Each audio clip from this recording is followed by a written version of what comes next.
Robinson's mother explained that over the last year or so, Robinson had become more political and had started to lean more to the left, becoming more pro-gay and trans rights oriented. One of the things we've also seen is the milieu in which this murderer was enmeshed. And Tyler, you literally are holding the book on this issue that you wrote about this. Tell us what has been going on with the left-wing ecosystem that very conceivably could poison the minds of people like this 22-year-old basket case. Yeah, most likely rather contributed to the poisoning of the mind. I mean, if you look at the rhetoric that comes out of the trans movement, and as you mentioned, my book is The Woketopus, The Dark Money Cabal, Manipulating the Federal Government.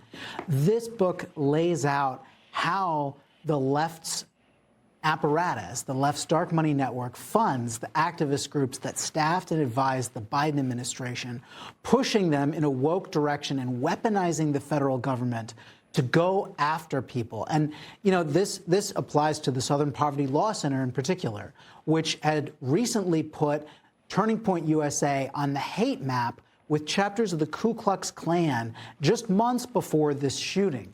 And it also applies to the Human Rights Campaign, which has been the real engine driving the transgender narrative for so long. And this is the narrative that says transgender people are at risk of death, not just from their own suicide, but from other people, and worse so than others in the society. And this message is constantly pushed, even though the Human Rights Campaign's own data does not bear it out.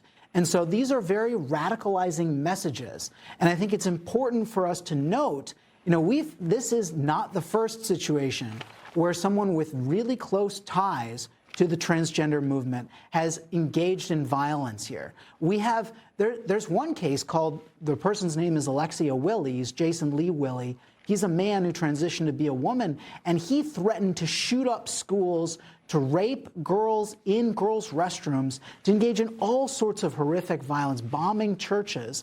And he pled guilty to all of this in court. So we have a increasing list of people connected to the trans movement who've engaged in this violence. And the Nashville shooter, the more recent one, and this is just another. And one thing I note also with the SPLC is that they have this hate map that you were mentioning, and we've talked on this show in the past about how that was used by the murderer at the Family Research Center. He had that map in his back pocket when he went to murder people who were right-wing